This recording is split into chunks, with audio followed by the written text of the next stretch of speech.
Cooperative Governance and Traditional Affairs Minister, Nkosazana Dlamini-Zuma, says the IEC has concluded that the 27th of October elections will not be free and fair. It comes after the retired Deputy Chief Justice Dikgang Moseneke, appointed by the Independent Electoral Commission, recommended that the polls be delayed as COVID-19 would hinder campaigning. Dlamini-Zuma says the Electoral Commission and the COCTA department cannot postpone elections beyond 90 days.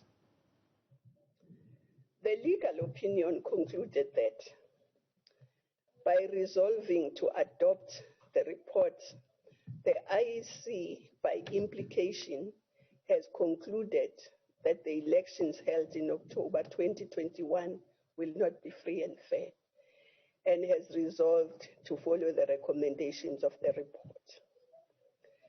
There is an imperative to protect the right of all persons to life, bodily and physiological integrity, as well as access to healthcare services, all of which rights may be jeopardized if elections continue as initially planned, if the findings in the report are correct.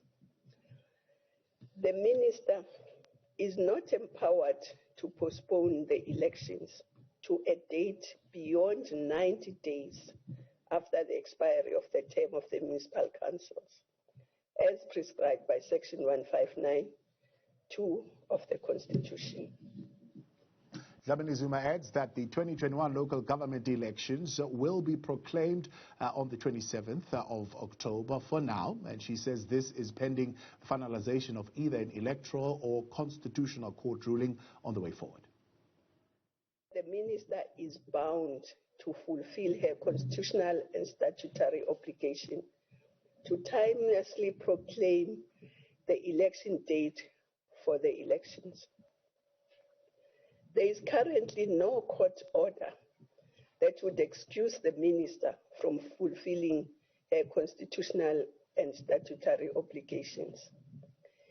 If the minister is forced to proclaim the election date before judgment of the Constitutional Court, she may explain that she has been advised to do so to fulfill her constitutional and statutory obligations.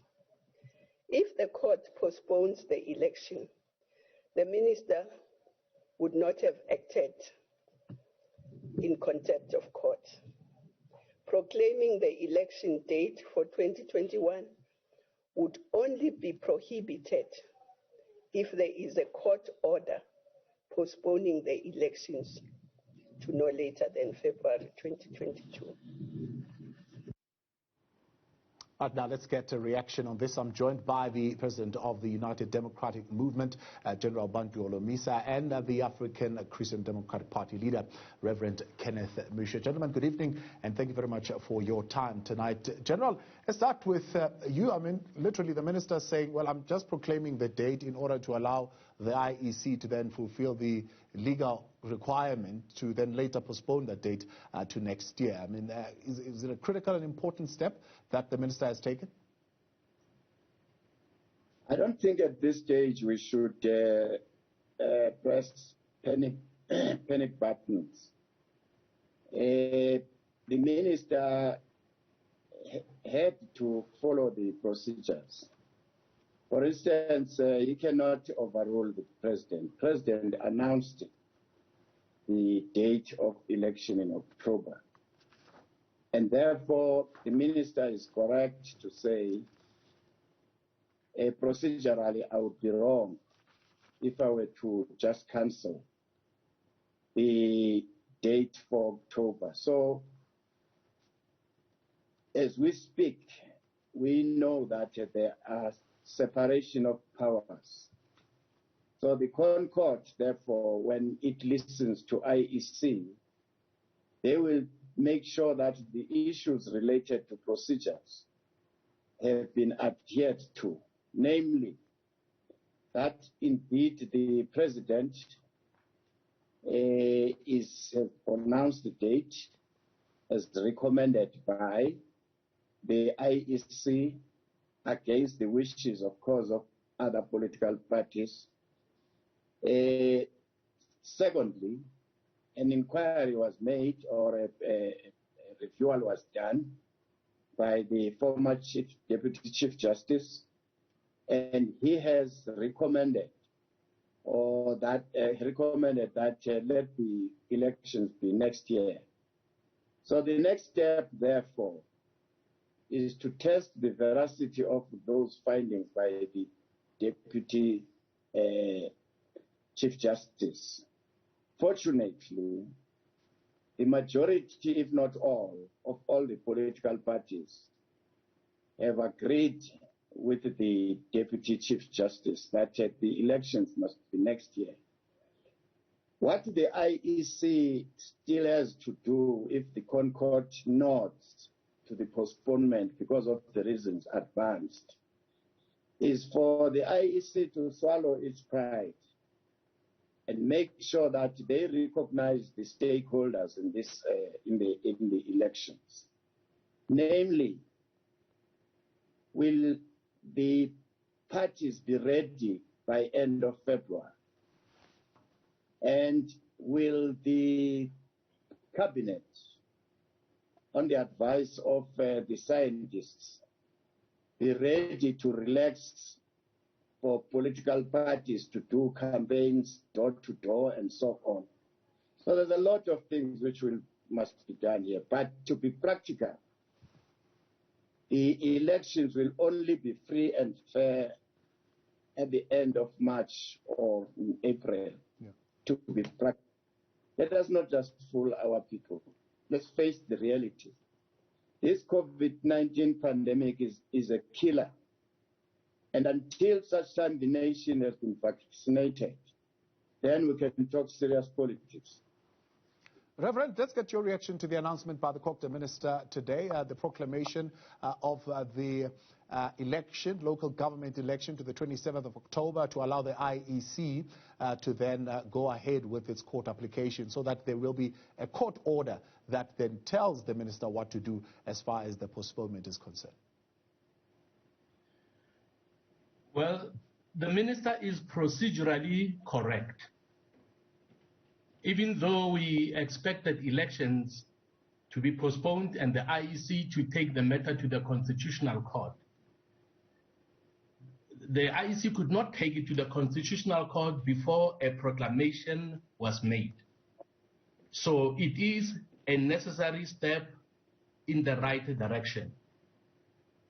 From what we know, all political parties are in agreement, as the General has said, that time for campaigning has been non-existent because of the lockdowns. We are hoping again that once the President or maybe the Constitutional Court gives a go-ahead and a new date is announced, there will be further relaxation of the regulations. As we know, many times when we have elections, we conclude and people conclude after 9:00 p.m. as an example. So if you consider matters such as social distancing, 9:00 cannot be retained as the date for the curfew to start. We have had incidences where elections went until 10 p.m. when there was no social distance. Now with social distancing, it's going to take much longer. Yeah. And also the size of meetings has to be broadened. Yeah. Yeah. We have only 100 people to attend a rally. It's impractical. No political party will be happy about that. Right, right. Now, the ACDP obviously preferred elections to be late March and April. Yeah. Between April and March, yeah. Because December is holiday time. Right. You can hardly do any campaigning there because people obviously would not want to talk about politics. People want to have holiday, people want to rest. Yeah. So we would have preferred that they be extended to March or April, but February is going to be very, very tight. Right. But for February to work, obviously, we'll have to forgo our holidays. Yes. And we'll have to knock at doors of people that are on holiday. Some of them will not be available because they will be somewhere on holiday. So while we agree. Let's weigh in on that debate while we're talking of the general agreement. General, there is a debate around this would be an unprecedented violation of the Constitution, the postponement of elections because of COVID-19. There is no country, others are saying, in the world that has postponed elections because of COVID-19, even some of the hardest hit countries in the world. Well, other countries, you will find that they are using an advanced technology to let their citizens to vote. Here at home, we have been talking about migrating to digital systems, even on TV, but they just misuse those funds every year. They do nothing. How much more if you go to the rural areas where they should have long ago rolled out the broadband so that even the schools have a free access to internet. Yeah. But because they always wanted to rig these elections, they want to do that. Yeah. So the technology has caught up with us. Yeah. Therefore, the issue of other countries, we cannot be used here. Look at our parliament. People have used COVID-19 to hide behind the pandemic, where the executive is not accountable. It's even difficult for them to answer the questions, both written and verbal, in this system. Then they call themselves that they are leading a democratic country. People must stop cheating. So we want action. General, they say this postponement uvumela amasela to continue to do disservice to our people for even longer than they deserve to be there. No, last parliament adile yonke le system. Amanye amasela la ufana uqale ngawo. All right, General, we'll come back in a moment. UDM leader, the Bantu Holmisa. We'll be back in a moment. Reverend Kenneth Meshoe as well. I'll give you a chance to respond. Stay with Bantu Holmisa and Reverend Kenneth Meshoe of ACDP with us tonight on the proclamation today by the Kokta Minister. Reverend Meshoe, is this a good enough reason for us to amend our constitution, particularly when it comes to the dates of when elections should be held at local government? You know, if the proposal to postpone was made by a politician, we could have said maybe he has a political agenda. But because the proposal is made by a credible former Deputy Chief Justice, we believe he took the interests of voters at heart. Because of the challenges of the pandemic and because of what the scientists also made their input, because of their input, he must have concluded, based on facts on the table, that for the elections to be credible, for the percentage of voters not to be too low, people should not be scared to stand in the queues to go and vote. Yeah. So all those matters have been taken into consideration. That's why the ACDP does not have a complaint about the postponement. We just think that it is too short a postponement.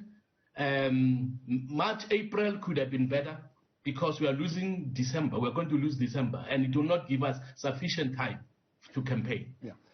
The question of people standing in queues, I mean, we're seeing people standing in queues even at shops because, of course, some shops were looted and there's scarce resources in townships. People are standing in queues for vaccination and so on and so forth.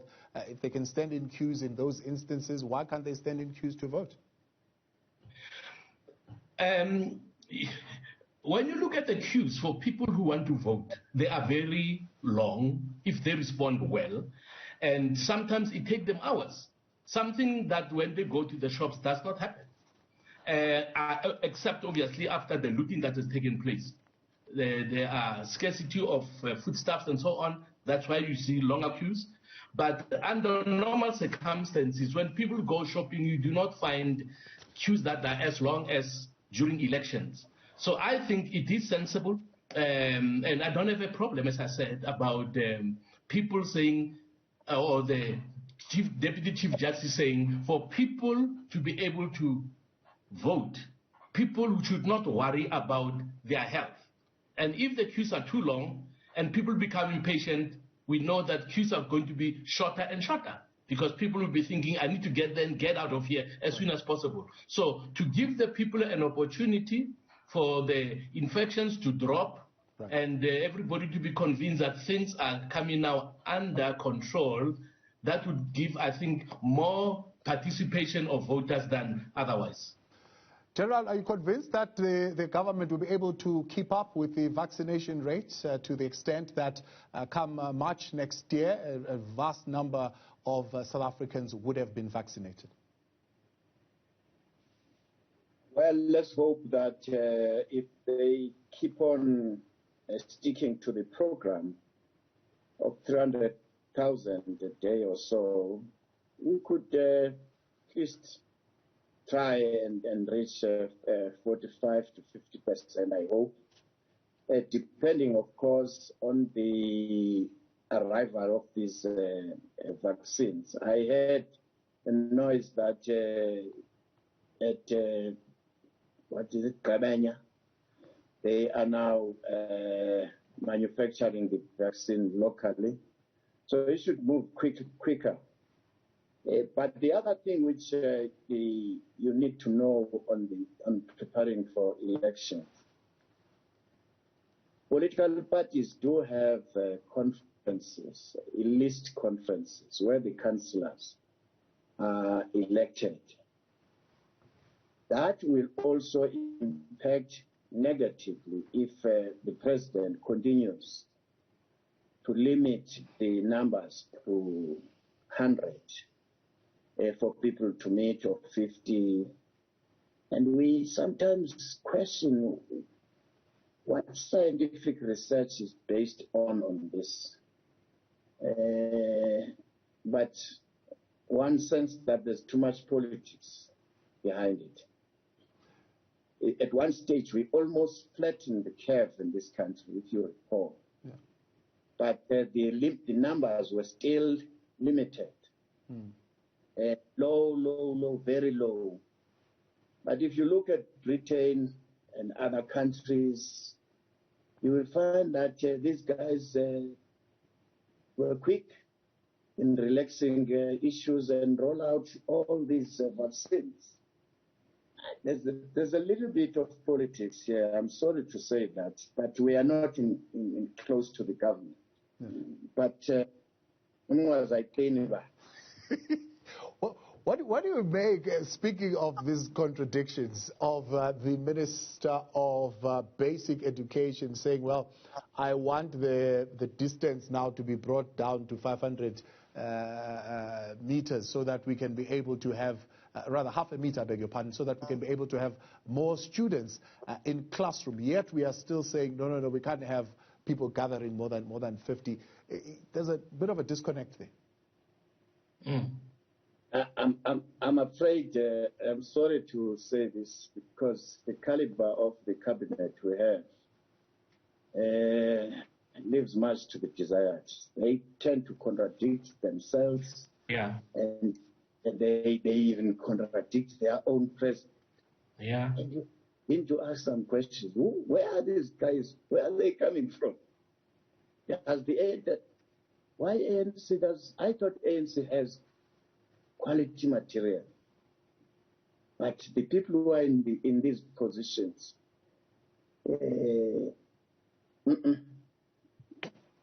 but we are suffering in the process. Reverend, just your reflection on the disjoint in the regulations. Well, let me comment also on the contradictions that are coming from cabinet.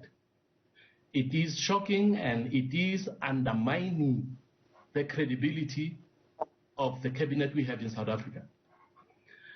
When I heard that they are now proposing, the Minister of Basic Education is proposing that the distance be reduced from 1 meter to half. I asked the question, how did they come to 1 meter in the first place? These guys who got by Atlala, how did they come to 1 meter? Actually, initially they started with 1.5. Then it became 1. Now they're talking of half. So soon it will be social distancing is no more necessary. And yet, different ministers are saying different things. You look at what's happening in state security, contradictions. You look at the police, contradictions. Now the Minister of Basic Education is coming with 0.5 meter. What are the scientists saying? I'm surprised that they have not pronounced themselves. So it means 0.5 meter is also maybe going to be safe. Now, if it's say 0.5 meter is safe, do we need this social distancing? Something is wrong, seriously wrong. There's too much secrecy. There's too much secrecy in cabinet, secrecy that is not winning the confidence of South Africans. We are becoming suspicious. There's something seriously wrong. The minister has made the proposal today. Nobody has responded. Maybe someone else will come with another proposal. Maybe make it a 0.25 meter. Let us know what is happening. If the cabinet continues being this divided, we are being misled. And so we must try and find out who is misleading the public. Is it the president? Gentlemen? Is it the minister? Who is?